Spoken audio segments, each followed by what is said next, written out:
पशूनां पतिं पापनाशं परेशं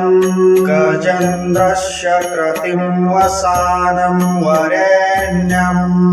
जटाजूटमध्यस्फुरगङ्गावारिं महादेवमेकं स्मरामि स्मरारिम् महेशं सुरेशं सुरारार्थिनाशं विभुं विश्वनाथं विभूत्यङ्गभूषणं विरूपाक्षमिन्द्वर्कवहिन्नित्रिनेत्रं सदानन्दमिरे प्रभुं पञ्चवक्त्रम् पशूनां पतिं पापनाशं परेशं गजेन्द्रस्य कृतिं वसानं वरेण्यं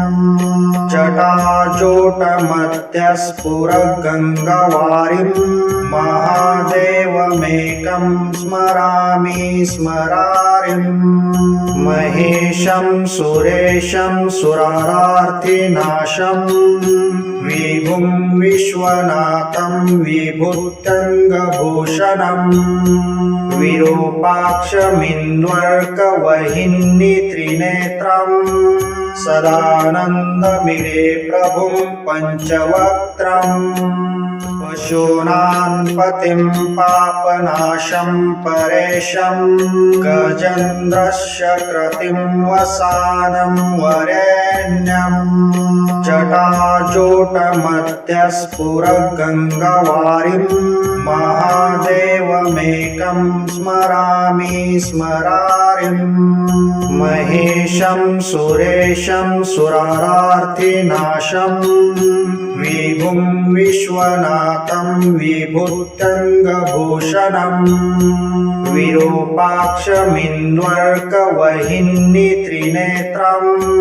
सदानन्दमिरे प्रभुं पञ्चवक्त्रम् पशूनां पतिं पापनाशं परेशं गजेन्द्रस्य कृतिं वसानं वरेण्यं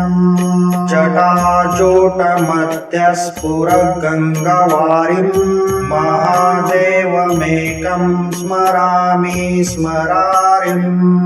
महेशं सुरेशं सुरारार्थिनाशं विभुं विश्वनाथं विभूत्यङ्गभूषणं विरूपाक्षमिन्द्वर्कवहिन्नित्रिनेत्रं